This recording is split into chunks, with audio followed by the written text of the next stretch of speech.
David said do whatever I want, so I did Cosmic Corner. You did Cosmic Corner. My Wow. bad. Wrong one. Oh, well. Hey, ladies and gentlemen, welcome to the show. This is Faith Unaltered. I'm your host, David Russell, and I am with Tyler Fowler, Dale Glover, and our special guest, Dr. Clay Jones.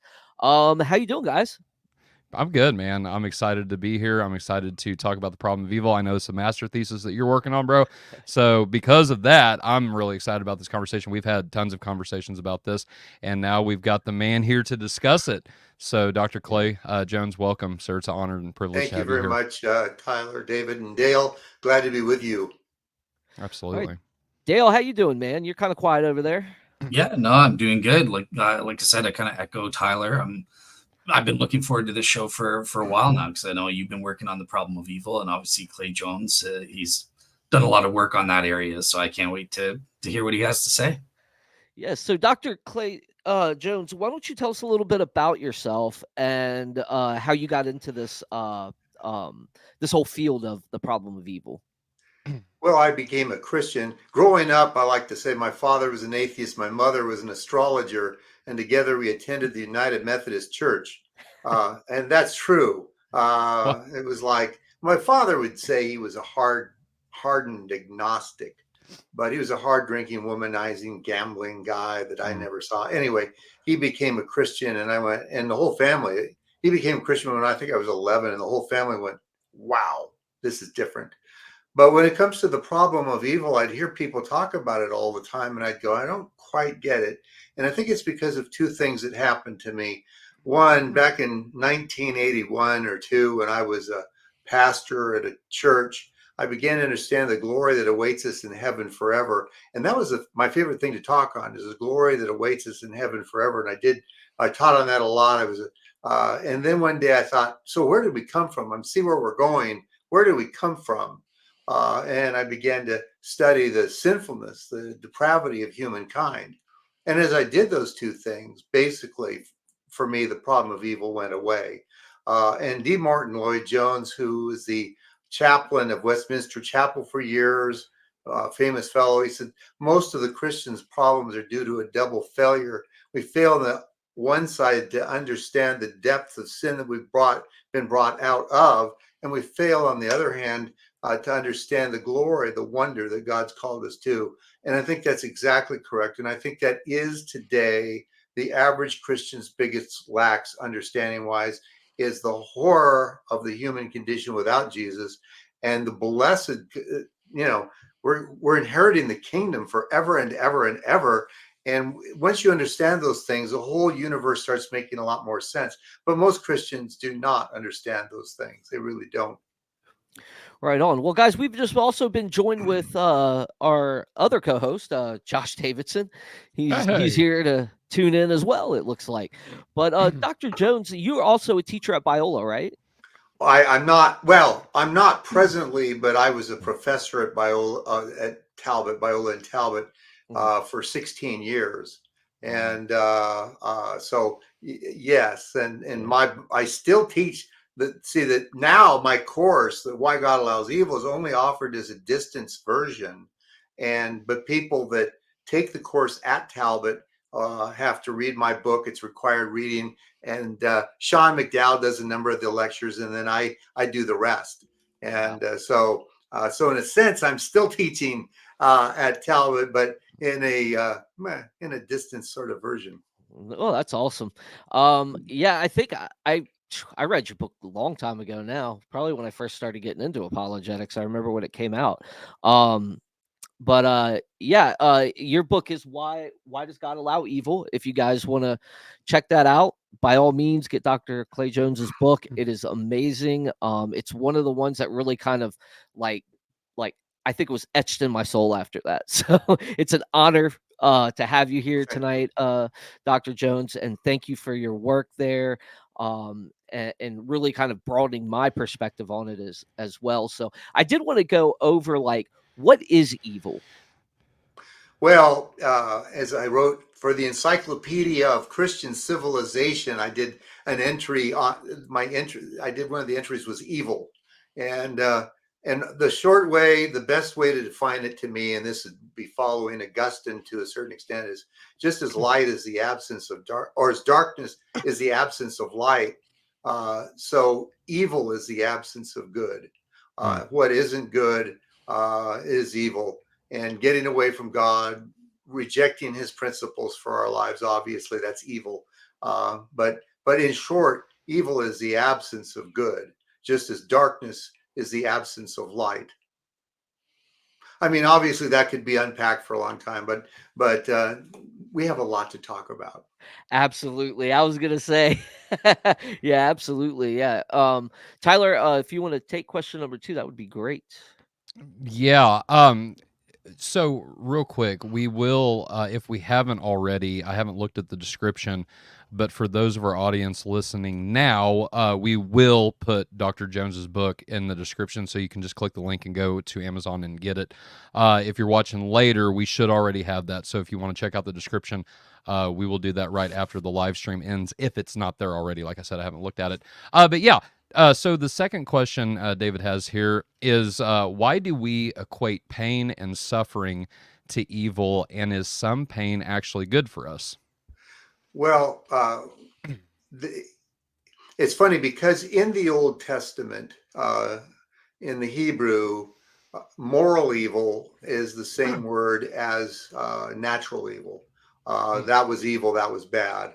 And I think that, but moral evil, of course, is such things as gossip, slander, drunk driving, murder, torture. Of course, those are all moral evils. But then you have natural evils, and natural evils are such things as tsunamis, earthquakes, COVID, uh, uh, cancer, death by natural causes is a natural evil. Those are natural evils.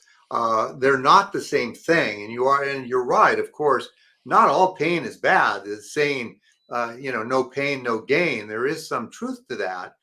By the way, that came from Christian. I wish I knew offhand. I can't remember who it was, but it might have been William Penn. But anyway, the line is no pain, no gain, no cross, no crown. And I think that's true. Is that we learn, the Christian especially, the non-Christian, when they work out, they go, "Wow, that hurts so good." Yeah. But we as Christians, it's very different for us as Christians, because God uses all the suffering in our life for our good. So physical suffering, emotional suffering, God can use and will use it if you're abiding in Him for your good. It may take a while for you to see it, but he will do that. Right on. Thank you for that. And I do have a follow up to that. But first, yes, that was William Penn. I googled that Oh, wow. as There you you were go. asking. So awesome job. So I'm currently reading a book, and it's called "Deification Through the Cross: An Eastern Christian Theology of Salvation." It's from a guy by the name of Khalid Anatolios, and forgive me if I mispronounce that first name. But he says this in the preface, and now it's kind of a lengthy quote, but not too bad. And so I just want to get your thoughts on this real quick, Dr. Jones, and see if you stand somewhere similar or if you would reject this notion completely. But Anatolio says this: Byzantine medieval theologian Nicholas Cabasilas believes that salvific repentance makes use of suffering to transform the human will as a whole, and it is only for this redemptive reason that God allows suffering. Warped by sin, the will seeks pleasure from wherever it can be extracted and avoids pain and the deprivation of pleasure. By making redemptive use of suffering, however, human beings learn to despise and shun sin, the ultimate root of all pain, and to seek the genuine pleasure of seeing the glory of God shining everywhere. It is Christ, says Cabasilas, who has perfectly made use of this method in order to cast out sin and manifest the fullness of God's glory and incorporate us into that glory. End quote. What do you think about that quote? And are you in line with that, or I'm probably not so much? I'm pretty in line with that quote. Actually, I think that's a good quote. I haven't heard it. Okay. I don't know whether I'd have to think for a while whether that was the only reason he allows suffering. Yeah. But other than that, I like the quote very much, and I certainly resonate with it. So yeah, I think it's a good quote. that's where I kind of was like, maybe, maybe not. But what you just pointed out, the only maybe primary would have been a better. Primary, yes. Yeah. Primary is good. Okay. Right on. Well, thank you for that. I appreciate it. Dale, go ahead. Yeah, so I just want to kind of change gears a little bit here, and when it comes to the problem of evil, I've noticed that a lot of time atheists, they think it's enough to just kind of make this problem of evil argument against general theism, some nebulous concept, but they never get into specifics, right? They never address specific notions of God, such as the Christian God, that may have certain answers to defeat the argument against the general theist or something. So yeah, what's your take on that? Do you think that atheists should be addressing their arguments to specific gods, or is the argument against general theism enough? No, I'm glad you asked that question because I think it's very important. And the answer to it is, if an atheist asks me why the God that I worship allows evil, then I'm going to give him the Christian answer.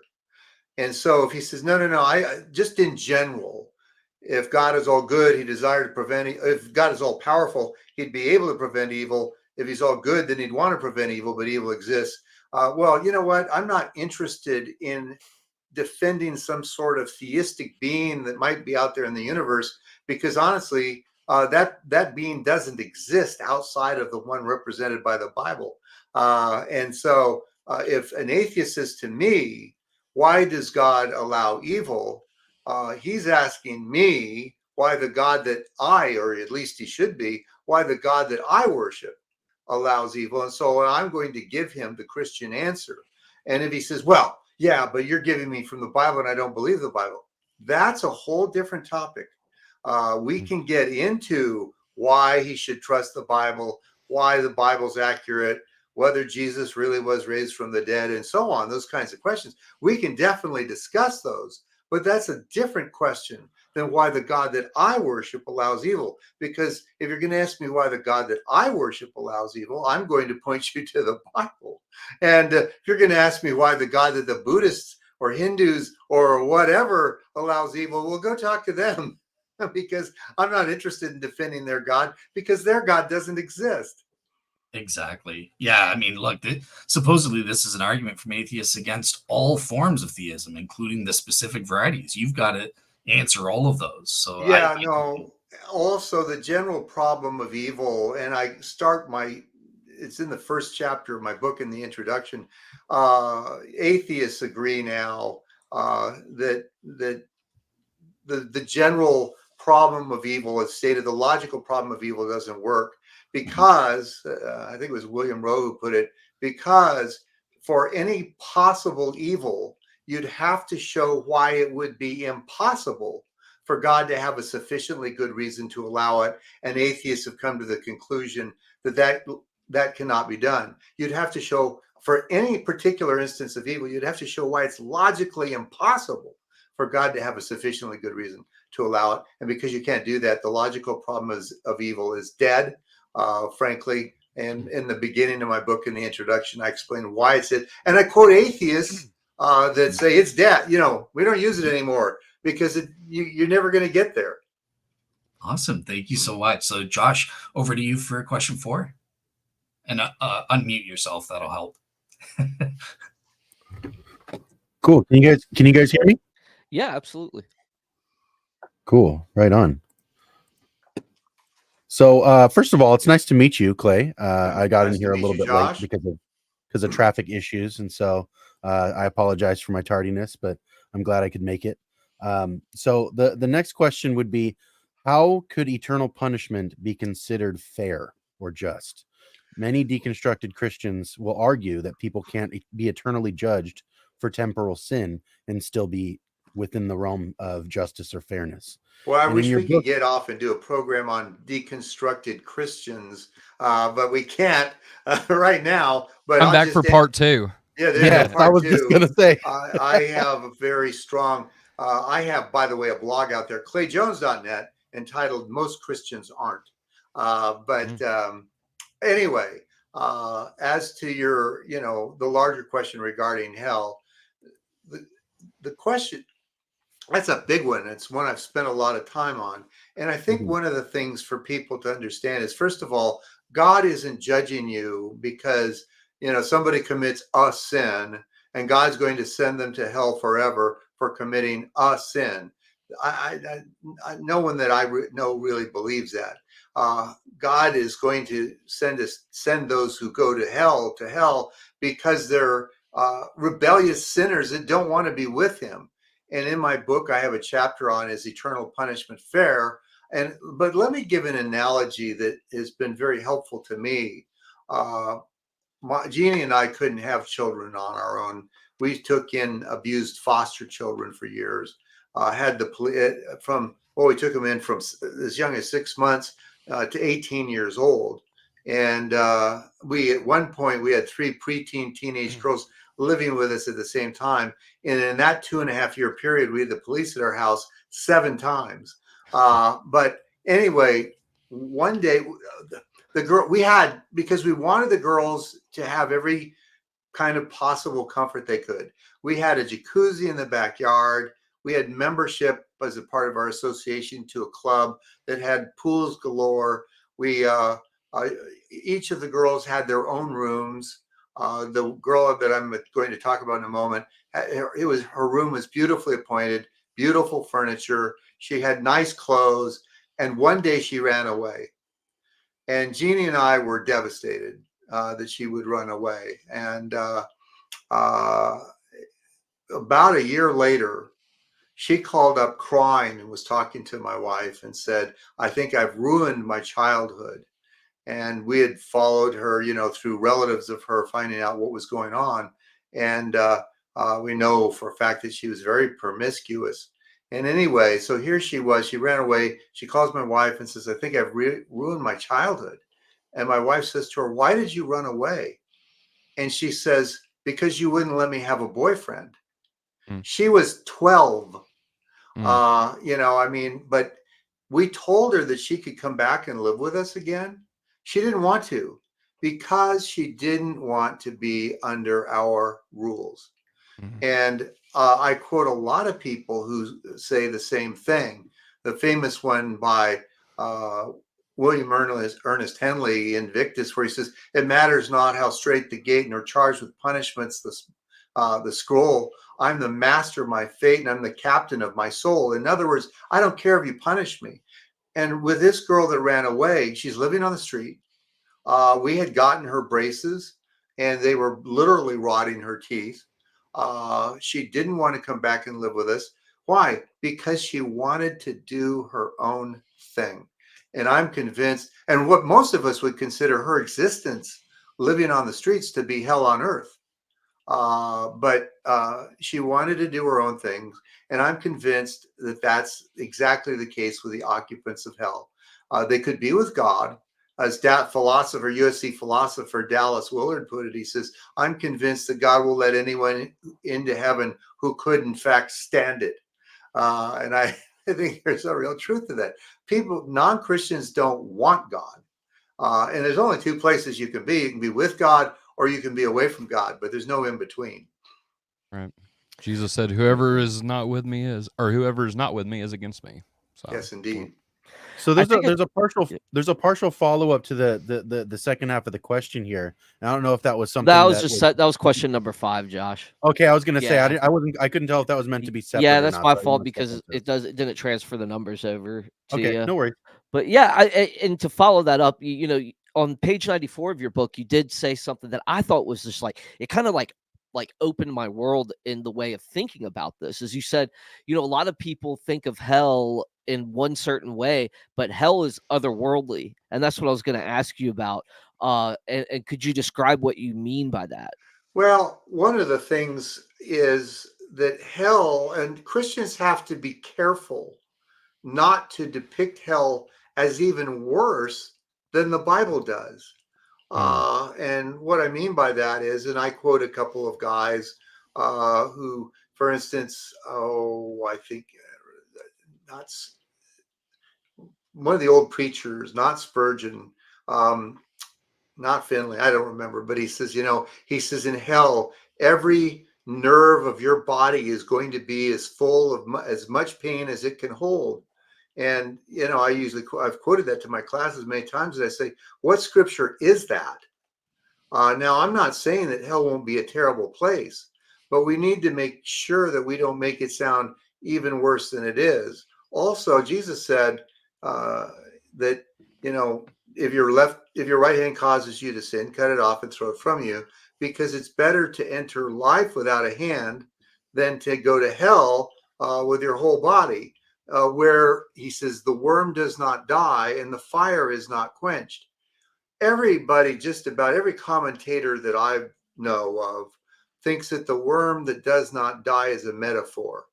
And it would be very weird to have Jesus use a metaphor where the worm does not die and then immediately go into uh, be literal and where the fire is not quenched.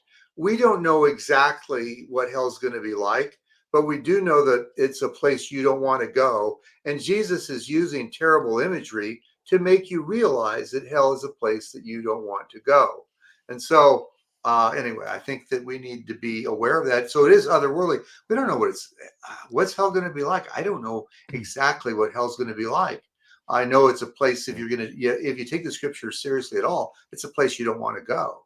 But Right. other than that, I don't, I don't know whether there will be literal flames. For instance, as one theologian pointed out, he says, we don't really think that the flames of hell could power a steam engine, do we? And I think that's a very good question. So hell is otherworldly. We don't know exactly what's going on there. So let's not get too caught up in the imagery of it. But Yeah. when I see what the medieval artists did I just go, one thing is they always have demons torturing Christians. Demons, I promise you, will not be in a position of authority in hell. So anyway, Yeah, Dante you got it know, wrong. yeah, he got a lot of it wrong. That's for Yeah. sure. yeah, absolutely. And it's funny because as I was thinking about that, and I was like, you know what, that's right. That actually could actually solve a lot of some other people's objections that I've heard over the years, which is like, how can I be happy in heaven if I know my loved one's in hell? And I'm thinking, well, you're respecting their choice and what they want to do. Yes, and So there's a lot to that, and if hell is, we can't really describe what's really going on there. I don't think we could be we could actually say we wouldn't be happy that's right. in heaven if they're in hell. Let me just say, I love that question. How could I be happy if I know my loved ones are in hell? And the answer to that is because you're not going to want to be with them when you see who they really are. Wow, that's a good one too. A publication named Le Monde before 9/11, and many of your listeners won't even have a clue what was before 9/11. But before 9/11, planes were hijacked, but they would always fly them to a tarmac in some country like Uganda, and the hostages would be held there at gunpoint, and they'd be negotiating for terrorists in prisons to be released or for money to be brought to the plane or something. That's the way it used to happen, or hijacks used to happen before 9/11. This one French uh, well, I wouldn't say philosopher, but this one French author put it. He says he began to notice an unusually high incidence of divorce among hijack victims. And so he went and started interviewing these people to say, why did you get a divorce? And these people would say, for instance, the wife would say, my husband always respected him so much. But when the hijack occurred, he was just a sniveling coward that cared only for his own well-being and the food that he would receive. And this fellow from the French newspaper Le Monde, I quote him in my book, quotes one person after another saying, I no longer could respect my husband because they were just sniveling cowards. And at the judgment, when hearts are revealed for what they really are, we see the non-Christian, mom and dad who didn't become a Christian, and we see what their hearts really like. We're not going to want to be with them. It'll be sad. That doesn't mean it won't be sad that they never repented of their sin and became born again. But we're not going to want to be with them when we see them as they really are. This happens, by the way. We see this all the time in divorce. That a spouse will go, you know what? Once I got to know this person, I decided that they were just selfish creeps. Now, maybe that's true, maybe it's not, but often it is true. that they find that the person that they're married to is maybe cheating on them or doing whatever, and they go, I don't want to be with this person anymore. And so people go, oh, but I always want to be with my mom. You don't know that. In fact, when you see who your mom really is, I'm convinced that you're going to say, if she doesn't come to Jesus, that is, it's not going to be that. You're not going to go, wow, I wish mom was still here. No, you're not. Well, let me change it. Yes, you could wish that they repented and accepted Jesus, but in their present rebellious state, you're not going to want to be with them. Right. Okay, guys. Switching gears now, Tyler.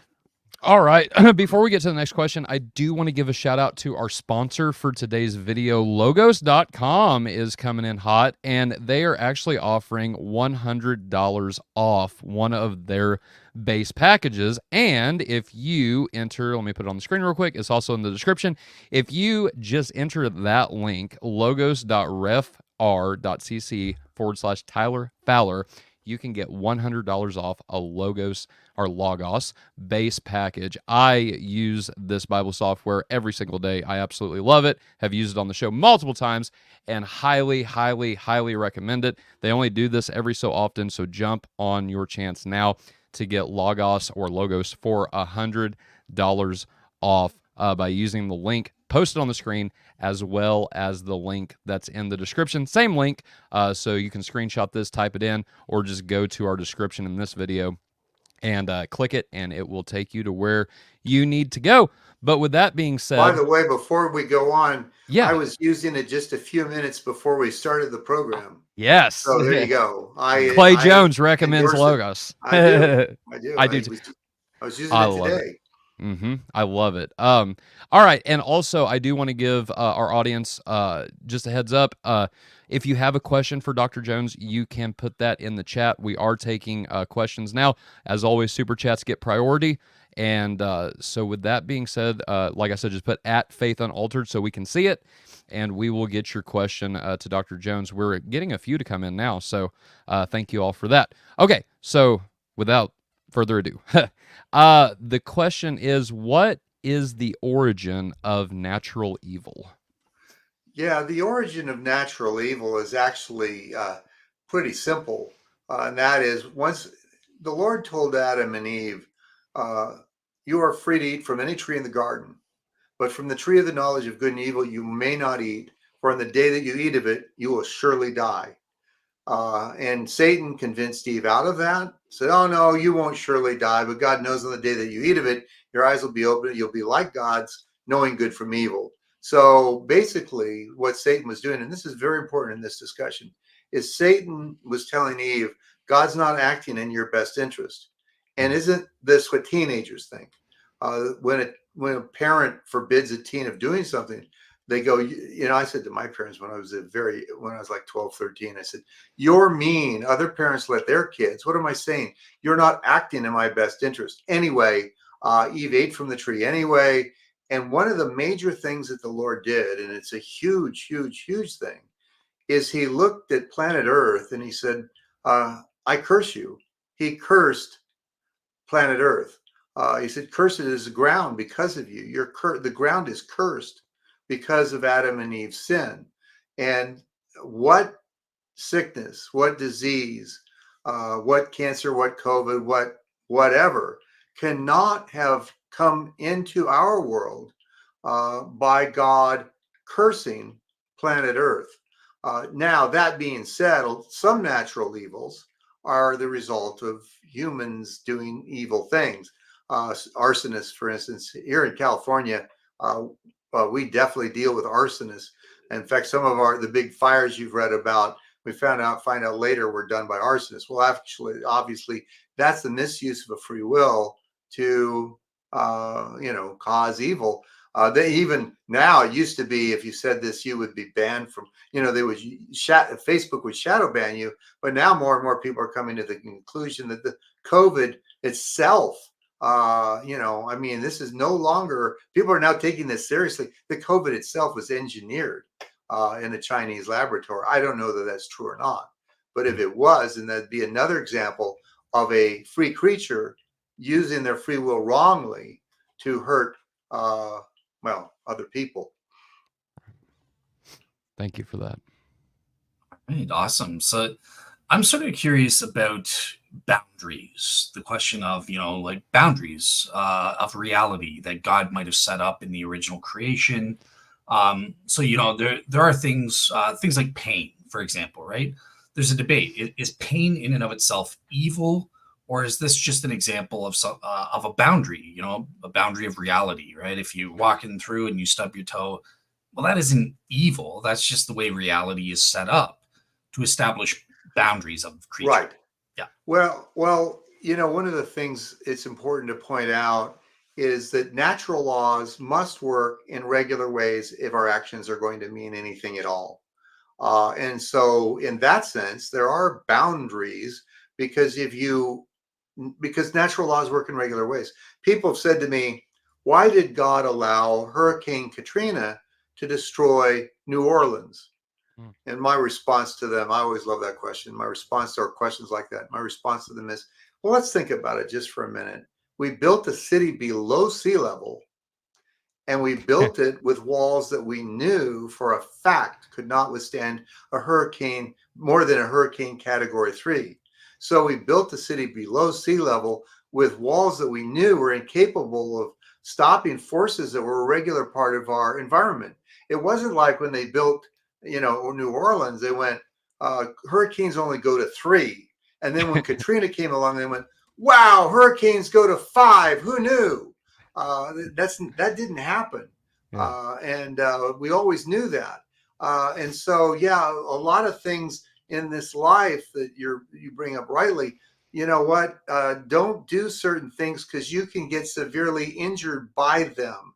And these are boundaries, and the Lord wants us to respond to natural laws working in regular ways. Otherwise, you could have Billy cutting his steak next to his little brother Bobby at the family dinner table, and he could take the steak knife and jab it into Bobby's side, and God could make the knife turn to rubber, and the whole family could laugh. But that's not a real world. That's a cartoon world. That's a Roadrunner, Wile E. Coyote world. In a real world, natural laws work in regular ways, and so there are boundaries, and we need to learn to respect those. And I'm not a kid anymore. I know the audience will find that hard to believe by just looking at me, but I'm not a kid anymore. But when You're I was young a at heart. kid, I did a lot of, I did some stupid things, and sometimes I got really hurt. Well, that's how you learn, right? And so, yeah, I think you're right. I think God sets these kinds of pain can be a boundary for us to go, ow, that hurt. I'm not going to do that again. That was a bad idea. Yeah. Gotcha. All right, Josh, over to you for question 8 there. Cool. Okay, so what we have next is something that I probably would have worded a little bit differently, but I understand. Why do we suffer for Adam's sin? Well, that's a very important question, and the answer to that is because we are Adam. Uh, when Where did you get your soul and your consciousness? You got it from your parents, that got it from their parents, all the way back to Adam and Eve. And so when Adam and Eve sinned, notice God kicked them out of the garden, and then they reproduced. And probably I dare say, all of your listeners have studied sexual reproduction. A lot of them may have put it into practice. Others are hoping to. But I think if we think about the word sexual reproduction without getting too randy over it, we're the sexual reproductions of Adam and Eve. We are Adam and Eve's. When years ago, I used to go, well, if Adam's so important, how come you hardly hear him mentioned in the Bible? Well, then of course I realized, what am I talking about? The Hebrew word for man in the Old Testament is Adam. And so when it says, for instance, son of man, the literal is in the Hebrew, well, the last word man is son of Adam.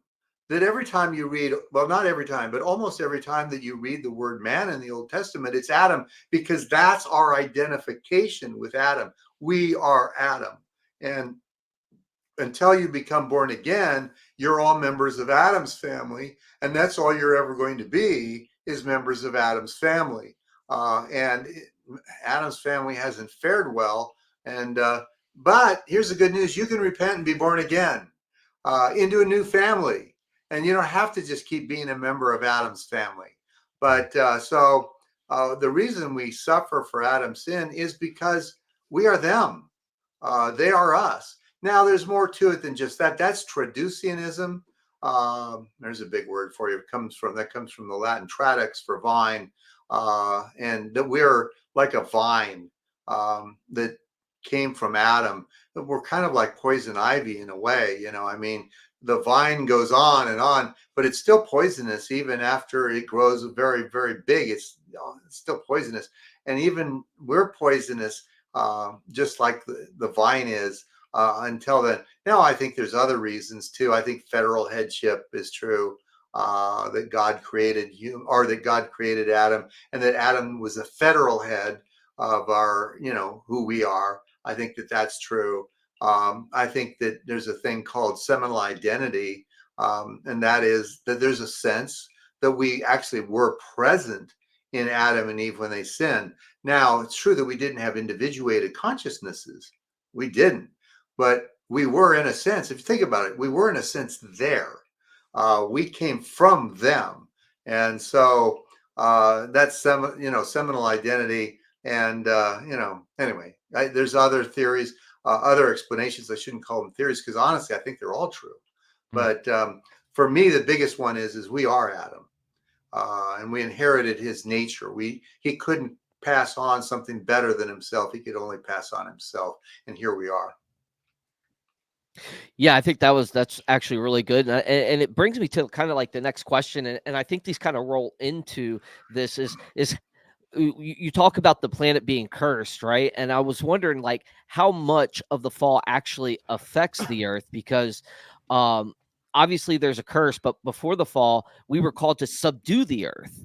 Right. Which means we were supposed to kind of conquer it in a way. That's a violent term in the Hebrew. Right. What would you say about that? Are we supposed to have some sort of striving that we're supposed to do to accomplish that task? Well, it's interesting that the Lord tells Adam and Eve to subdue the earth. After that, after Noah and the flood and everything, he doesn't use the word subdue. Because we're subduing the earth. Good luck with that. It's very difficult for us now to subdue the world. In fact, in my backyard, I'm dealing with weeds, and I think they're a part of the fall. Personally, I mean, this is so we do our best. Animals are now frightened of us. That's a part of the fall. I'm thinking that in heaven, and that there will be creatures like we know now that we will get along with splendidly. But anyway, so yeah, I think that the fall has resulted in all of these things, and I think our ability to subdue the earth is, well, good luck with that. I wish it were true, but even as I say that, I think to a large extent we have subdued the earth. Look at the dams that we've put up and the pavement that we've laid down and stuff. And so to a certain extent, but then the earth does something that's out of our control, like especially here in California, it has an earthquake. And so good luck with that. And we don't, by the way, for those that are on the East Coast or, I don't know that it's true in the Midwest, but here on the West Coast, we don't build buildings out of brick or granite. We don't do that, because you need to have wood frame construction or steel construction so that it moves with an earthquake. And brick tends to, it's anyway. I don't know why I got off on that, but there it is. Yeah, absolutely. And just to follow up with that too is like the whole aspect of sorry guys. Fair enough. But yeah, that's what I was wondering is like how far did the fall actually take it? Because like you said, we are actually still subduing the earth in some sort of way. We're not going to obviously be able to do it like we were meant to do, Right. and we're doing it as like the finite creatures that rejected the hand that was offered to us to be able to fully accomplish that. So, and that's what where is the line between the natural law and stuff like that? Well, You know, we're really, and unless I'm misunderstanding your question, talking about a matter of extent. yeah, I don't know, I don't know the extent.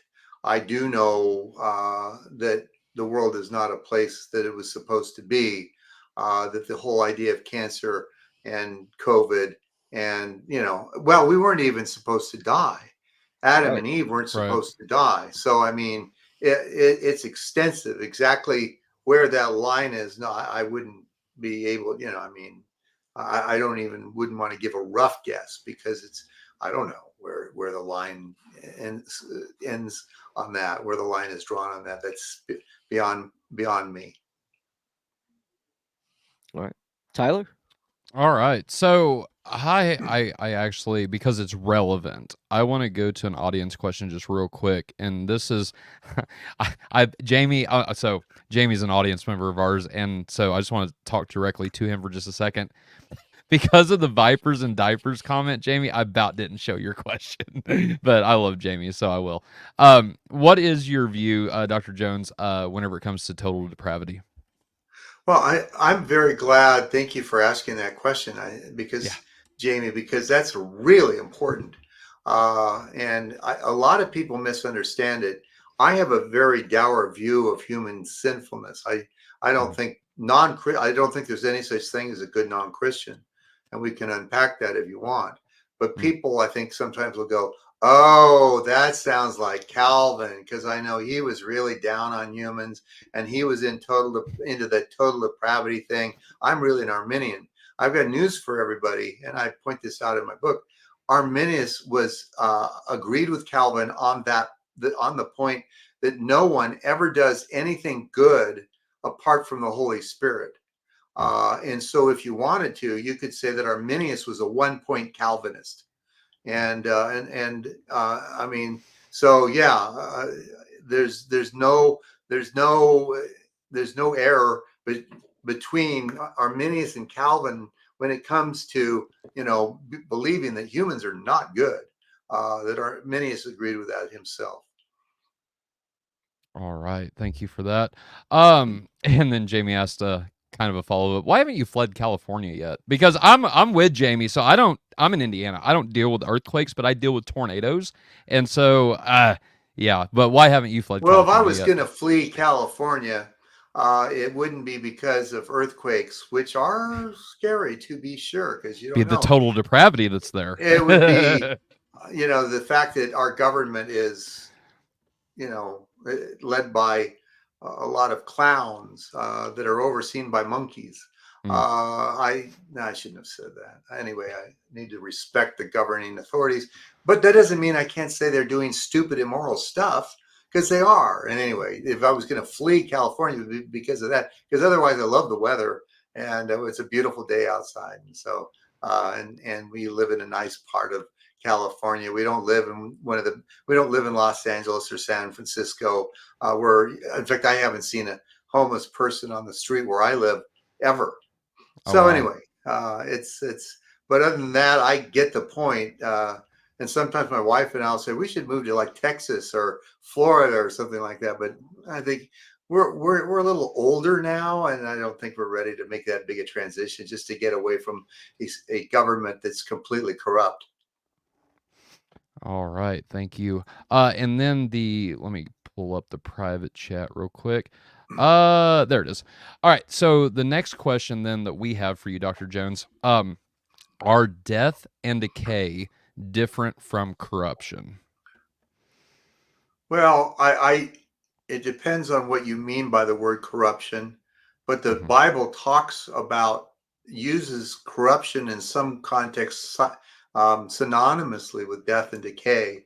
Like, for instance, it says, in Acts, they said that the Lord, that David's body was buried with us to this day, but Jesus' body did not see corruption, namely, he didn't Right. decay and fall apart. And so they are similar and but they can be used differently, as a matter of fact. Um, One of the questions that you may want to get into later is why God allows children to die. Because to me, that's a very significant question that people have all the time. But that's up to your call. Actually, so I 100% agree. Just reading that question, are death and decay different from corruption? The Bible specifically says that Jesus died. If Jesus died, he couldn't rise from the dead, right? But yet the scriptures also say that God did not allow his body to see corruption or decay. And so absolutely, I would say there's a difference in that aspect, but there's similarities. People who die, and coming from like a Roman Catholic or an Eastern Orthodox, now some saints, right, they don't experience corruption, but normally on a normal general basis, yes, death and decay work together. And so if you die, you're probably going to decay. But actually, I do want to ask you that question as a follow up to this. Why do you believe children die, Dr. Jones? Well, children die because Adam and Eve sinned. And once Mhm. they sinned, God said, on the day that you eat of it, you will surely die. Right. And he didn't say, die in your sleep in a ripe old age of natural causes. He Right. just said, you will die. And Mhm. whether you die at 8 months old or 8 years old or 18 or 88 years old, you're going to die.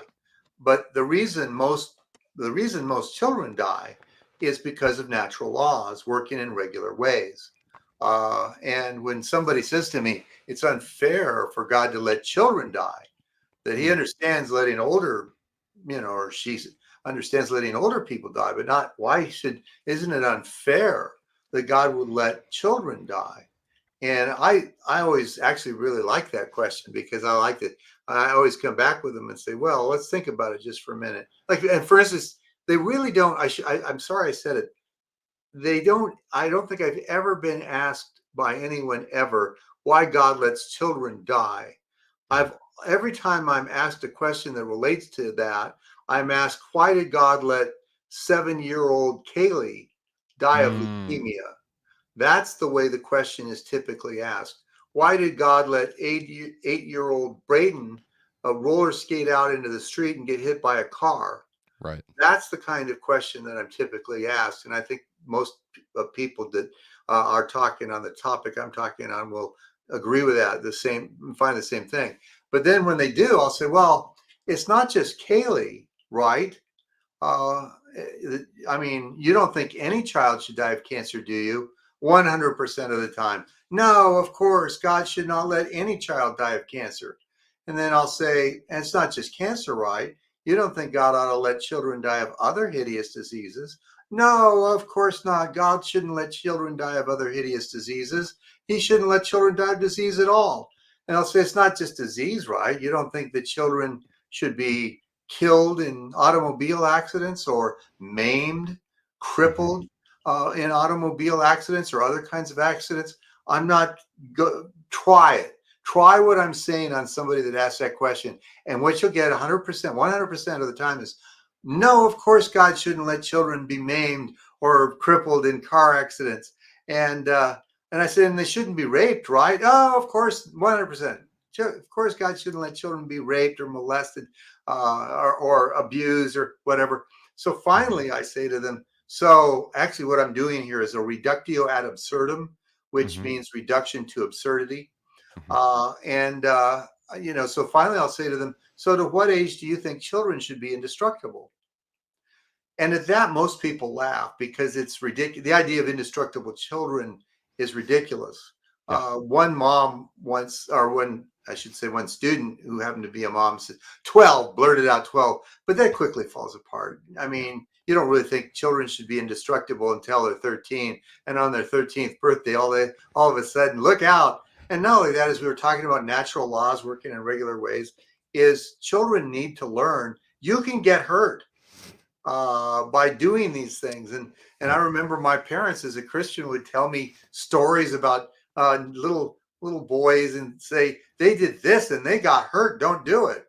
Well, anyway, and by the way, how would God stop all children everywhere from being hurt? Right. How does he keep that from happening? Doing millions of miracles every single day. If he did that, we would know for sure there's a God, and I would argue that he doesn't want us to know 100% for sure there's a God, because he gives enough evidence of his existence so that those who want to believe will have their beliefs justified, but not so much evidence of his existence that those who don't want to believe will be forced to feign loyalty. So the idea of there being indestructible children, and this is also goes for animal pain, animal suffering. Why did God let Bambi's mom die in a fire? Well, one, it was a cartoon, but how does God stop that? Because see, I would do the same reductio ad absurdum to them. Oh, I do. Say, okay, but it's not just Bambi's mom. You don't think any deer should die, right? Oh no, of course not. And well, what about squirrels and rabbits? Oh, of course God shouldn't let them. What about lizards? Should he let lizards get burned to death? No, of course. See, then after a while, it's like, how does God do that? Right. And the answer is they just get mad and go, I don't know, I'm not God. Well, that's just a cop out, but it's a cop out I hear all the time, and you will too if you ask people. If you do the reductio ad absurdum, reduction to absurdum thing, you'll find people go, I don't know, I'm not God. Well, whatever. Then maybe there is no way of doing it and still maintaining free will in the universe. Right. That, and I think that's a good point too. Um, to go back to the reductio ad absurdum thing just real quick, and then I'll pass it on to Dale. But if God did do that, let's say we do have a bunch of prepubescent immortals running around here, right? Like, people would come to expect then, if little Jimmy got hurt at age 11, well, God, why didn't you step in? It would just be more. We already demand so much out of God now, just in a general way. Think about how much more if he actually did do all those miracles. They would become generalizations, and it would take the complete definition out of miracle already, and it would Yeah, it just would. lead us to be like, come on, God, what are you doing? Do your job better, God, like we already do. So Yeah, it'd be yeah, something I agree. weird too with reality too. I mean, you have this group that's immortal that can't get touched, and then it's like a dream you're going to be trying to wake up from. I mean, it Yeah. just doesn't make sense. Puberty kicks then- in, though, you're done. Boy, Yeah. a gang, if it was the age was 13, a gang of 12-year-olds that were could not Right. be injured, man, we'd have them roving, they'd be roving the streets, knifing people or shooting them at will because you couldn't do anything to stop them Right. because they're immortal and you're not. Yep. So anyway, Yeah. or they're immortal anyway until they hit 13. Right. The Avengers Toddler Right. Edition. That's right. All right, Dale, go ahead. Yeah, cool. So I want to bring in Genesis here at this point because obviously in Genesis 1:31, look, it uses the Hebrew term for all of creation as being very good, or tob miyad, right? And the Hebrew word tob refers to things that are specifically pleasant, qualitatively good, morally good. And when we look at the world, we can see there are some animals that almost seem to be designed to prey on other animals. Or we have examples of lions that will, quote unquote, rape in order to reproduce and stuff like that. Now, if that was going on before Adam and Eve sinned, forced copulation and predation and disease and all of this stuff, could we really say it's top Moab? Like it's pleasant, it's qualitatively good. How would you respond to an objection like that? Well, that's another good question. And I think William Dembski does a good job with that, and that is if there really is an old Earth, and I mean the young Earth doesn't have a problem with that because there's no animals are living in bliss. But in the old Earth view, you're going to have animals killing each other and eating each other. And I think William Dembski does a fairly good job on that in his question, or in his book. He doesn't like the title anymore, but The End of Christianity. He thought it would make non-Christians read it. They weren't fooled. But anyway, and he says, well, maybe the Lord did this so that he could teach Adam and Eve the horror of death and destruction. For instance, if nothing had ever died, if Adam and Eve had never seen one thing die ever, not even once, what would it mean to them for the Lord to say, on the day that you eat of it, you will surely die? Now, people can say, well, this isn't good or this or that. It shouldn't be that way. partially to that, I would say, I think that we've got to be careful to not put our present day morals on God. Right. I mean, when it comes to, for instance, Jesus ate fish in his post resurrection body. Think about that just for a minute. In his post resurrection body, he ate fish. And he didn't go, hey, now I'm in my post resurrection glorified body. I'm now a vegetarian. He could have, but he didn't. And I think what we need to do, instead of coming to scripture and going, if I don't understand something, then it must be wrong. I think we need to come instead and go, I don't, I need to, maybe there's things about my culture that I need to understand. For instance, people will say, how terrible for God to order the killing of the Canaanites. Wouldn't that give the soldiers PTSD? I'm not Mm. sure that it would. There wouldn't, see, today, my wife actually was raised by a hunter, so she saw it. But today, very few people have actually seen a large animal slaughtered in front of them. In Israel, you'd see it all the time. People would be participating in that. And when David cut off Goliath's head, what did he do? Well, he did what we'd all do. He carried it around for the rest of the day, showing to everybody. Did everybody get PTSD? I don't think so. I don't think they got PTSD over that. I mean, when JL drives a wooden stake through Sisera's head, his temple, you know what Israel did? They turned it into a song. I'm Yep. just saying we need to realize our culture isn't the same as theirs. Now, I don't think there will be animal death in heaven. I'd say, I'm almost certain of it. But that doesn't mean that before the fall that the Lord didn't have a good reason for there to be animal death. And one of them would be for Adam and Eve to go, this death thing isn't good. I don't want to be a part of it.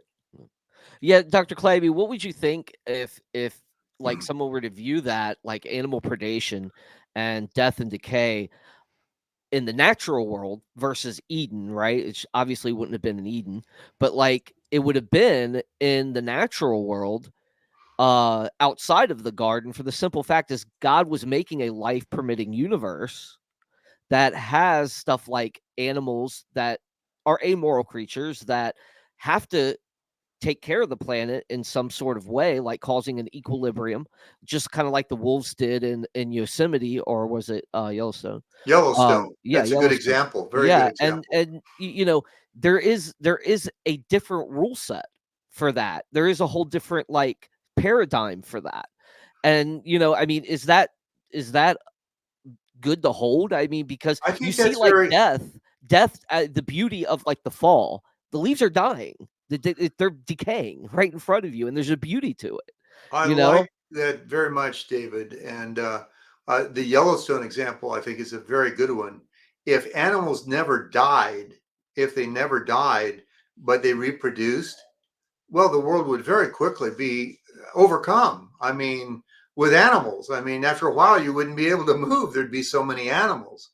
And so I think, again, on these kinds of things, we need to just trust the Lord that He knows better than we do and knew better in the past than we do about how the world should be organized so that He could teach us what we need to know. Now, we're not going to, when we get to heaven, we're not going to marry because we aren't going to need to have children. We're not, because nobody's going to die. We don't need to keep sustaining, the population. But back in, even before the fall, in an old Earth view, I mean, if animals never died, wow, what would you have? You'd have them quickly overcome the entire Earth. Yeah, and that along those lines of thinking, it just, and that's where I was asking, like, what extent did like the whole idea of the fall, that's kind of where that question came from. But Right. Josh, go ahead. I mean, I think this actually kind of goes into that as well, Cool. So because I also believe the no death in heaven. Well, it's right. There it's won't be death in heaven. Right. it is a bit of a tie-in, but it's got a kind of different end goal. So, on the origin of animal death and suffering through sin, does the fall and its effect and its scope on the whole creation, it's affecting everything. Does this entail a young Earth interpretation or not, and No, why? I don't think it does. Along the lines I just mentioned of Bill Dembski and his book, I think that the Lord could have good reason to allow animal death to occur before the fall. Again, because if he didn't allow animal death to occur, then what would Adam and Eve see die? If they never, ever, ever saw anything die, ever, then again, what would it mean for the Lord to warn them? On the day that you eat of it, you will surely die. I think that would be, well, I don't even know what that word means. Well, it means you cease to exist, huh? What does that cease to Right. exist? I mean, anyway, I think that that would be very difficult for them to comprehend. So I wouldn't, I don't think it entails a young earth. I think a young earth makes it easier, but I don't think it requires it. Yeah, and that's what I was going to follow up with saying all this type of stuff. I don't think I've really run into a good theology of ecology when it comes to that, and I think we might need that in a way as Christians when it comes to this, because we see that there's certain animals that are designed to eat other animals. There are, even in the Psalms and the scriptures, it says God provides the prey for the lion, and stuff like that. So, what do you think about a theology of ecology on that aspect? Well, yeah, I mean, I'm sure somebody could do one. I mean, I think that, uh, boy, that would be so expansive. So I don't even know exactly what it means. I recycle. So I think that, which is a funny thing to say, but and if I've got batteries and stuff, I drive them to the center where you dispose of batteries properly because we need to be careful. I believe that we need to be careful and be good stewards of the earth that God has given us to live on, even though it's fallen. But a general theology of ecology, I'd have to. I don't even know where that would begin and end. I think that would be quite an interesting road, but I don't myself know where that would begin and end. Other than, like I say, that we Christians should be careful to care for the earth. Right. Tyler, last question is yours, and then we can get to some audience questions. Okay, that answered my question that I was typing out. So, finally, then, for our last question, we have for you, Dr. Jones. We want to discuss free will. We hear many struggling with this concept when it comes to free will in general, especially among the deconstructed. By the way, we have one of our friends that has just recently went through deconstruction, actually watching. I think he's still here. So this should be good. What is free will? And why is it valuable? And will there be free will in heaven? Free will is the ability to do other than you do. It's the ability, in short, it's the ability to do otherwise, is what free will is. So we're Uh, talking libertarian free will. Libertarian freedom. Okay. I am absolutely opposed to determinism. In fact, I just came out with an article in the Christian Research Journal. It's online, entitled "Is Determinism Biblical?" And everybody can Awesome. access that for free. Woo. Just Google "Is Determinism Biblical?" and Clay Jones, and you'll find it. I think determinism is false. You can Here, here. hold to the theodicy that I present, believing in Calvinist election or uh, Armenian free will, or prevenient grace, rather. Excuse me. But you can't hold to it and believe in determinism. So, and without free will, what would we be? I found, and I mentioned a lot of examples of this in my book, and you can go online and Google sci-fi free will and the problem of evil, and you'll find another article now online through the Christian Research Journal. I Nice. found that science fiction actually is actually helps us, because so many of the shows, I don't think that the people producing them realize it, are about free will. I mean, obviously, Invasion of the Body Snatchers, the Terminator, and Matrix movies. God creates or man creates robot gets free will. Robot then decides to destroy man spends the rest of the movie trying to destroy robot. It's the Terminator and Matrix movies, iRobot, and a host of other movies besides. And so, anyway, I think free will is incredibly valuable. I don't think we'd even know what it would mean to be human if we didn't have free will. And I'm certain that I wouldn't want nobody really wants a spouse that doesn't have free will. I mean, and is programmed to say, "Oh, baby, you're the best."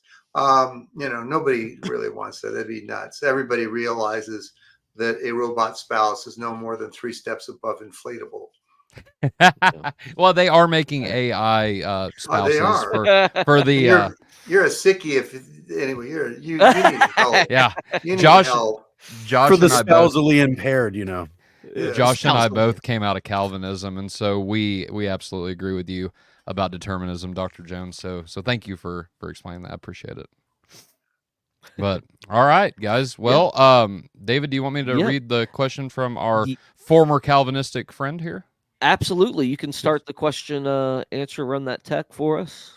Alrighty, and guys, we do still have about 5 more minutes. Well, about 6 minutes before we have to outro, and so we're still taking audience questions. We've got one in.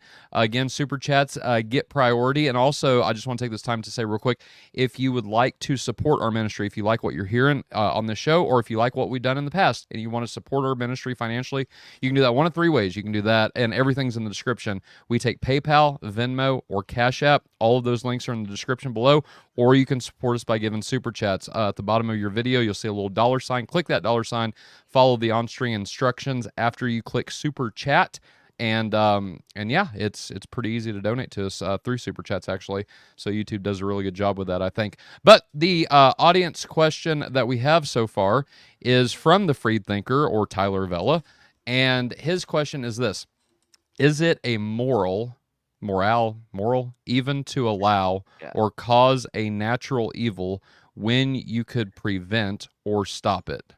He I meant think we moral have. evil. If we could stop a natural evil from occurring, then yeah, I think we should. And so, I mean, I think there's boundaries to that. There's limits to that. And I think that just to really upset some people, well, obviously, I said we should take care of the earth. But what you have is a lot of people going, let's go back to the Stone Age and have less population so that we can protect our earth. Frankly, that's just dumb. And not only that, but people that hold that are some of these climate activists, is it really because they care desperately about future generations that they will never meet, or is it that they've got an immortality project where they're trying to do, hey, I'm saving the earth? I think it's the latter, that they're finding some way to make their poor desperate lives meaningful, and so that's what they're doing. That kind of got off subject a little bit, but yeah, we should do what we can within reason. But anyway, so yeah. If I know Tyler, and I think I do, I for was gonna a little say. bit. Anyway, I think he's more so, and Josh, if you want to jump on this too, because I'm going to, I think he's more so alluding to, because God causes or allows these natural evils to occur, and He doesn't stop them. That makes God this immoral character, or he's asking if He could stop them and doesn't, does that make God a moral or an immoral creature? And I would say no, because if you want to take that to its logical conclusions, I think what Tyler would be alluding to here is the death of people, or death in general whenever it comes to natural evil. And we have to keep in mind that God himself has the power of life and death in his hands, right? Right. And so God shouldn't, if this is Tyler's argument, then what he's honestly saying is God shouldn't be allowed to create life or take life. And I think that's just absurd whenever it comes to the Well, Christian yeah, God. I think that's absurd too. Uh, and and it goes back to my reductio ad absurdum. Hmm. How does God make, see, it's kind of like, well, God should make the universe where there's no evil or there's no suffering. Right. And when somebody says that to me, I say, okay, without taking away free will, because if Mhm. you take away free will, I could do that. Mhm. Not a problem. If you take away free will, God could do that. Without taking away free will, how does God do that?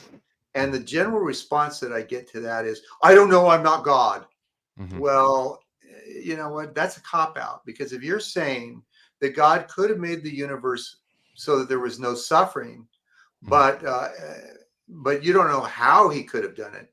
Maybe the reason you don't know how he could have done it is because there's no way of doing that. Mhm. You can't give someone free will and not allow them to use it wrongly. That's not giving them free will. Right. Now, I think we're getting there, right? But for God to create a world with no evil, with no suffering in it, and free will to be a thing, right? To be a reality. Like I'm saying, like the end goal of the whole Christian experience, right, is to get to that world. God is creating a new And that heavens and a will new earth. that world's called heaven, and it's coming. Right. We're Right. getting a new heaven and a new earth, and it's Right. coming. Right. And that's And one I of the think things people need Mhm. to remember in this conversation.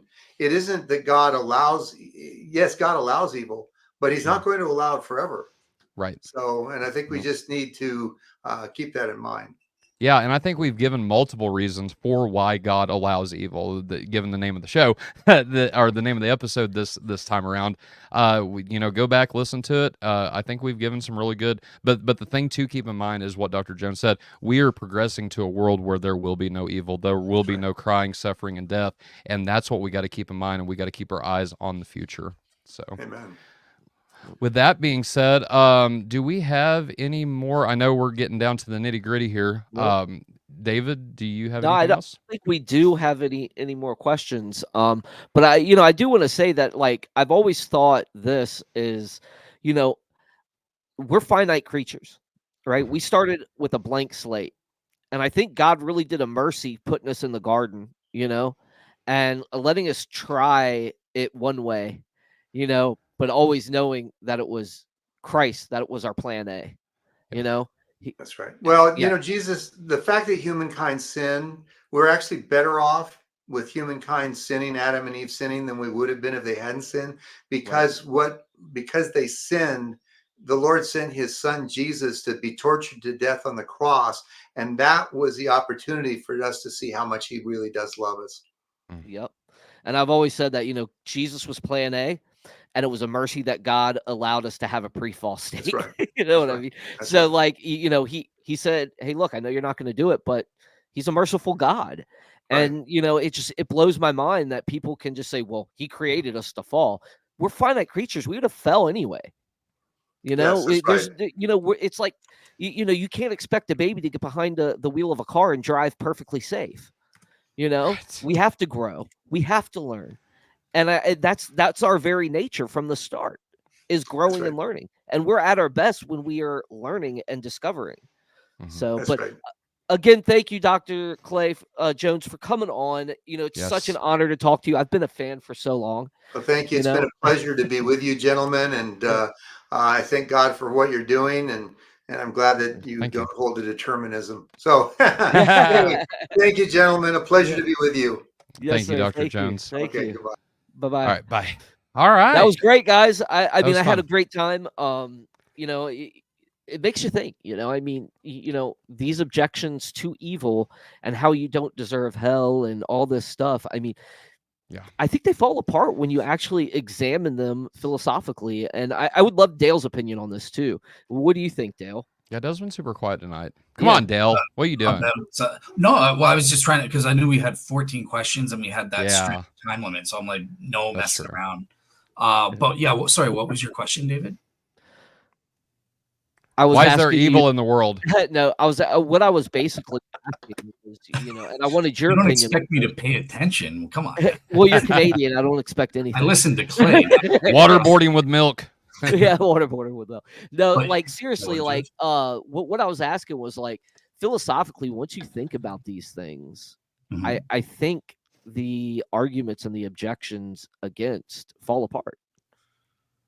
Well, obviously, I have some disagreements with you and Clay on some things, right? So, yeah, like like Tyler Fowler's question. My question was going to be was kind of like, you bring up this need for a theology of ecology and understanding there are keystone species and all this stuff, but it's the same objection I've raised on the show before. Yeah, you're raising up factual necessities, and then you're kind of limiting. It's almost like you're limiting God to, like, well, look, factually speaking, he couldn't have created it any other way. But I think the atheists they would rather give kind of a metaphysical appeal to other metaphysical possibilities and or even logical possibilities for God to have created a better world. Like, he didn't have to create a world with wolves in it or something like that. So there's still that need to respond to the logical level or metaphysical necessity for evil to exist. And that's where I think the free will aspect comes in and solves the issue for us. Yeah. And I think there's also something that we didn't touch on, and I didn't want to interrupt or anything, but on the free will side, and we talk about, because there's this insistence. Well, it's a free will creature. It's capable of going right. It equally needs to be capable of going wrong. And then we follow that up by one day there'll be heaven and we won't sin anymore, but we presumably still have free will. What gives?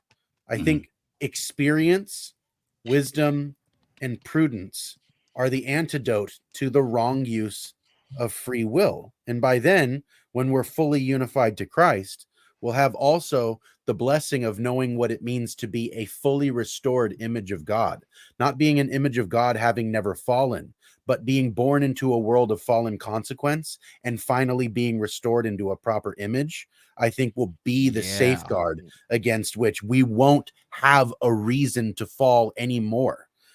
You know what I mean? Like, Of course, I think that's the missing piece of the puzzle. That's the progression, right? That's why it's a progression. We get to heaven. It's like C.S. Lewis describes in The Great Divorce. I mean, you know, all the things we did and all that sin is like grains of sand under your feet. You can sin, but you won't. Right. You know, you won't. Yeah, one thing I'd like to add as well is, because I've had Tyler and David have been on my show with David Kemble Cook when he's raised up he's a skeptic, former Christian, deconverted in that. Yeah, he cooks Dale a lot. And he's raised his issue of, well, look, is it heaven, the state of heaven? That's a sinless environment, and they're free will creatures supposedly. So that's logically possible. Why couldn't God just create heaven world? And the point is that no, heaven exists in a context of the world as a whole, and there's a past, present, and future.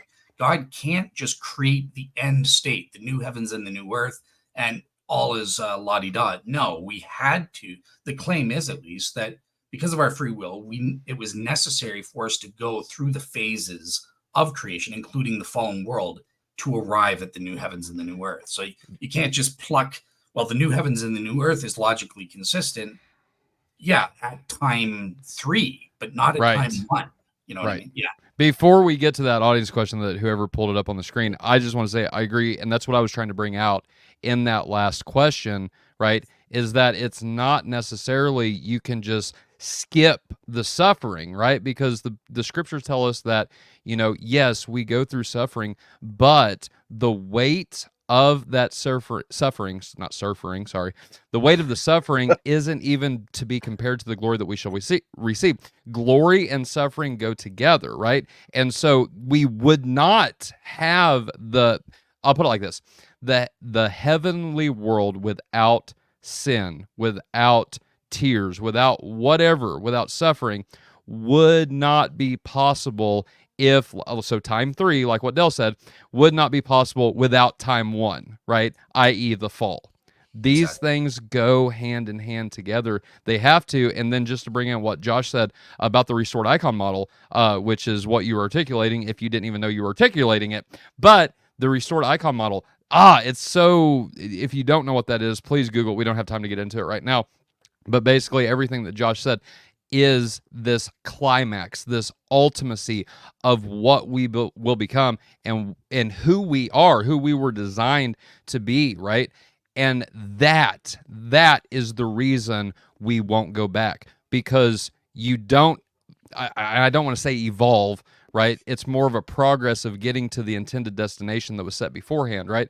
But once you achieve that, once you get there, once we are made like Christ is, which we don't know what that will be like, right? All we know is we will be like him in whatever ways that is. Then we have everything to look forward to, and we won't have a reason to look back because we've already progressed past that point. So, with that being said, we can get to that question you got down there. I was just gonna address this. Like, we had a really good show with William Lane Craig last week, and we did address a lot of that stuff. Yeah, we did. And specifically to your point, we have actually one of the things we actually really did discuss with him. But Yeah, we did.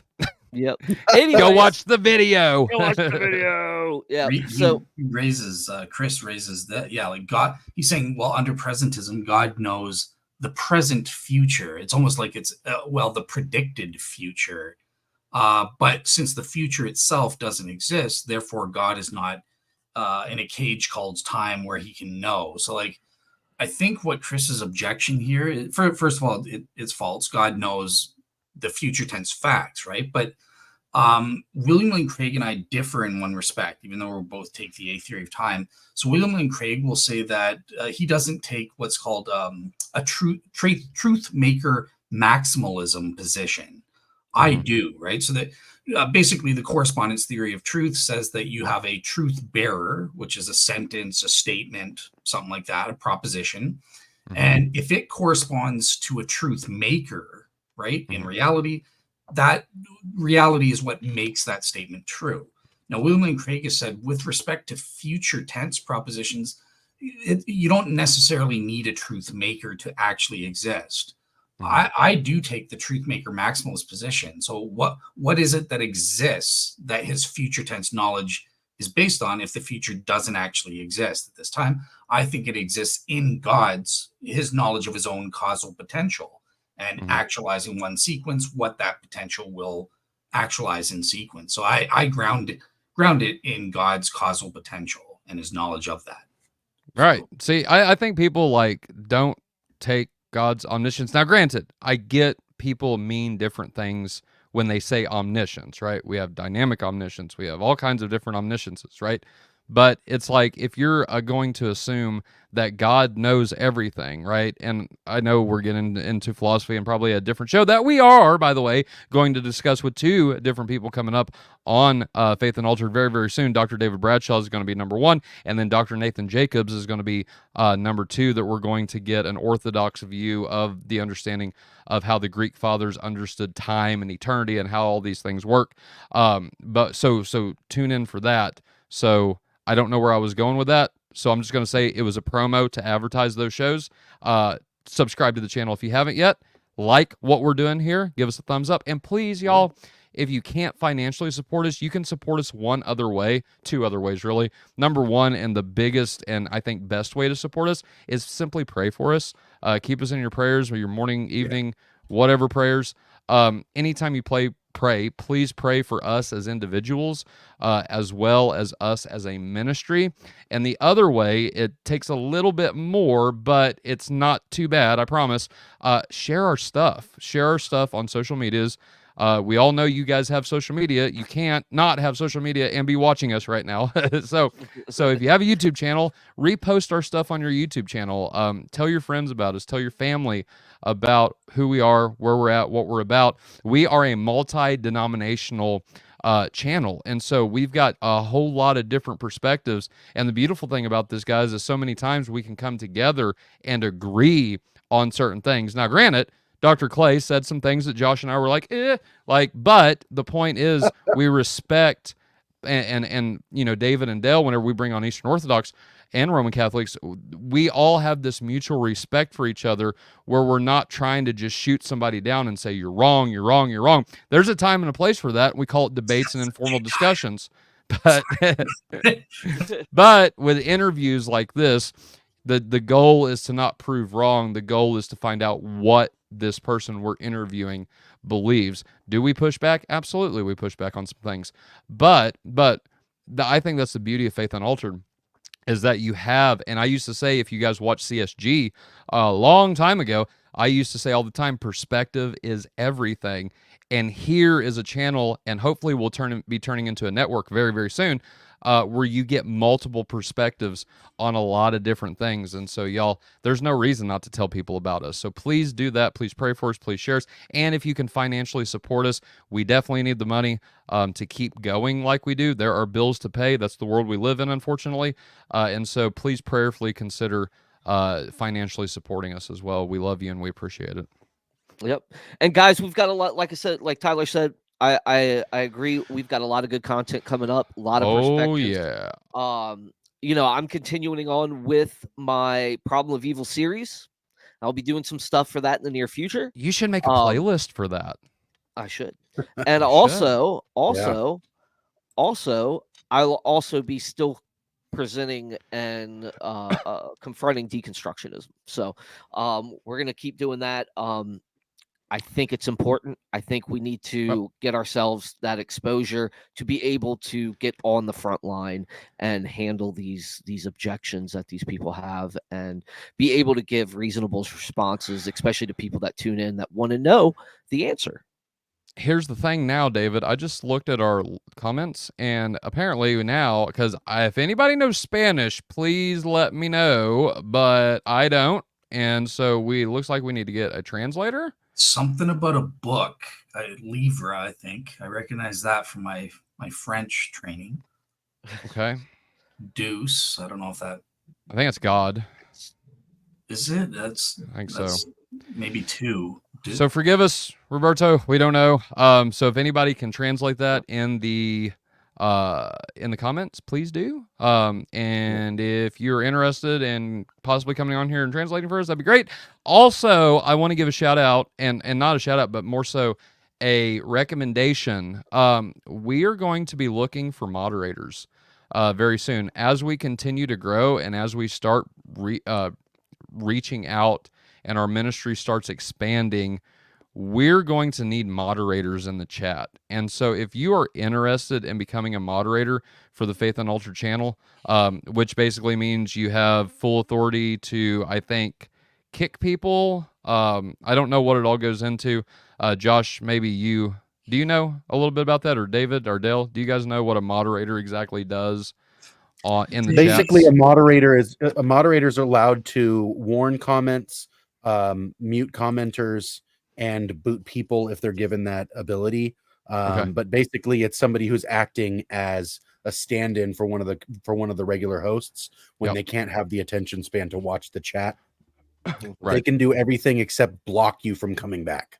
Okay, and usually we take care of that pretty good because there's multiple hosts on here. So if we're not all involved in the conversation, we can watch that. But like I said, as we get big, I want people to start thinking, or bigger, I should say. I want people that regularly watch us. So Jamie, I'm talking to you, GU, Gib, all the people that regularly watch us. Just think about that, y'all. And if you want to help us out with that, we would more than honor that and love to see you guys be in that role.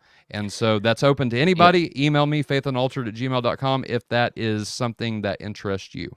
Right. Also, guys, I just want to put out there before we leave out of here tonight is that this is a very wild time for our country and the world, right?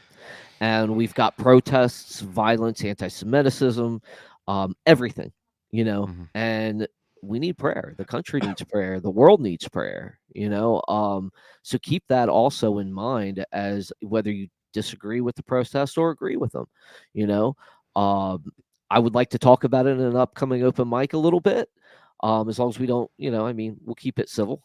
But what's going on is, what's going on. And what does it mean? I don't know, but I can tell you this, is that there's people getting hurt, and there's a lot going on in this world. And as Christians, we need to unite in prayer over it. So with that, Tyler, close us out, brother. All right. Before I do that, I just want to tell everybody what's going on. By the way, I was typing, but I will just say it now. Chris and Jamie, email me about that moderator position, and I can help you out with that. If you guys are interested. I know Chris said he was. Jamie, I don't know if you are or not, but email me and we can talk about it. But with that being said, guys, we got awesome shows coming up in May. So the 7th at 7 p.m. Eastern time on Three Crowns, CJ Cox is going to join us to talk about simple foreknowledge. So we've done Molinism, we've done dynamic omniscience. We're going to be doing the Orthodox view of time and reality and God's knowledge and how all that interconnects with each other. And then we've got the simple foreknowledge view. So all 4 main views will be coming and being presented on Faith Unaltered. We're going to make a playlist whenever we get all those done. And that is going to be on the 7th. So that's a Tuesday at 7 p.m. with Dane Von Ace on Three Crowns. The 10th of that, I should back up. Carrie on the 9th. So that's a Thursday at 8 a.m. it looks like, if I'm not mistaken on that. That's what it says on our calendar anyway. Carrie's going to be doing a Pilgrims in the Holy Land episode, so check that out. I don't know what it's about. She didn't put it in the calendar, so I don't know. But if Carrie, you're watching or you watch later, please put it in the description or not the description, the comments about what you're going to be talking about Thursday. So surprise! Join us on Thursday at 8 a.m. Eastern time, it looks like. And then the very next day on the 10th, we're going to have Warren Idol Killer McGrew, back on with Dr. Alan Rhoda to discuss the scriptural evidences for dynamic omniscience / open theism. So that's going to be fun. Then on May the 13th at 7 p.m., my godfather, Dr. Bo Branson, is coming back on to team up with Father John Whiteford, and we're going to have an informal discussion about justification from an Eastern Orthodox view with the guys from Method Ministries. And so Wesley Todd and Lucas Curcio is coming back on to discuss that. For those who don't know the background, I'll just give it real quick. We've had, so Method Ministries and Faith Unaltered has had some back and forths whenever it comes to justification, i.e. videos have been, and response videos have been given back and forth. I said, forget that, guys. Instead of doing endless response videos, let's just talk about this. And so they decided to come on and have a discussion with us about that. If you haven't seen that first episode that Josh Sherman and I did as a response to one of the videos that Lucas and Wesley made, you can find that on our Eastern Orthodox playlist. So that will be the 13th. That's a Monday, and that's going to happen at 8 p.m. Eastern time. Then on the 17th, I promise we're about done, Dr. David Bradshaw is coming back on at 8 p.m. Eastern time to discuss the philosophy of time and how that applies to God's knowledge as well. I know, Josh, you had a Cosmic Corner. Do you want to jump in? And I know you had to reschedule that. Again, 1,000 apologies. I'm so sorry. Have you got that rescheduled yet, or what? Yes and no. It's Okay. ultimately going to be one of the Saturdays coming up in June. Okay. Was the best time for it. Okay. But I'm seeing if I can convince one of them to come on for a Monday before then to discuss some things and maybe make it a two-parter. But we'll see on that. So stand by. But yeah, definitely working on getting it rescheduled. But I don't have an exact date yet. Okay. All right. Then, so thank you, Josh. So come join us 7 When 8. is the Tyler? 8 I p.m. know you. Sorry, I know you just said this. You asked me to be on the show with David Bradshaw. When was that again? Because I have it down as the 10th. But No, it changed. I sent I didn't send an email out. I sent a Facebook message out. So that David Bradshaw is now the 17th. He had to reschedule. So that's the 17th at 8 p.m. Eastern time. 8 p.m. Okay. Yep. Cool. All right. Then the next week is one of our really big shows coming up.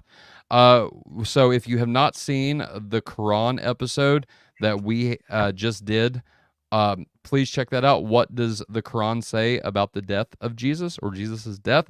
Dale just did a really good presentation on the historicity of the Quran, the claim it made about Jesus's death in Surah 4, 157.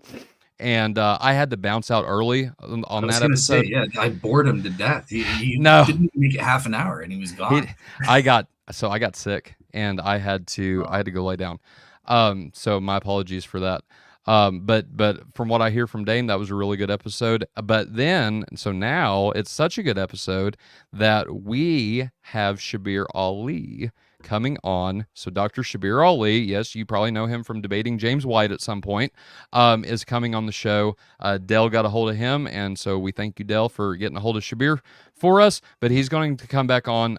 That's Tuesday, so Three Crowns episode, the 21st at 7 p.m. Eastern time. We're going to discuss that claim, so Surah 4, 157, about the crucifixion of Jesus and the Trinity. And so a multiple themed episode on with Dr. Shabir Ali from Let the Quran Speak. The 23rd, then, we have another Pilgrims in the Holy Land episode, and that looks like it's going to be at, I don't know, there ain't a time on there. So I will I'll get with Carrie and see what she says on that. Then I think we're done in May at that point. After that, we've only got 2 shows scheduled, and that's June 7th at 11 a.m. is whenever Dr. Nathan Jacobs is going to be on. And somebody had mentioned in the chat about why would God make the damned, or why would God make someone to and send somebody to hell. Dr. Nathan Jacobs has a really good article about that on Substack. If you just look up Dr. Nathan Jacobs on Substack and look up the article "Why Would God Make the Damned?" That'll answer your question. So we're going to be talking about that, as well as God's relationship to time again, and His knowledge. Other than that, our last show that we've got scheduled is on the 14th, Flag Day, June 14th, 7 p.m. We're having another Orthodox interview with a guy. He goes by John 2028. He's emailed me. I think his name is Matt off the top of my head. I can't or John 2028. If you're watching, forgive me if I got that wrong. I will correct that later if I did. Apologies. But he's going to be coming on and discussing his conversion to Eastern Orthodoxy. And so I saw a video. He emailed Josh and myself and asked us to look at a first video that he released. I said, I really like what you did there. Would you be willing to come on and give your testimony? He said, absolutely. And so that's going to happen. And he's expecting pushback from David and Dale. And so that might be interesting. So if you guys want to, you're more than welcome to join us. Obviously, I've already talked to Dell about this, but David, I think it's the first time I'm talking to you about it. So if you want to get some pushback questions ready, send them to, or you and Dell want to collab on that, just send them to me about a week in advance so I can go over them and get them to Matt. And so with that being said, guys, that's all we've got. And so David, if you're ready, I will say it. Good night. God bless, and stay like Christ.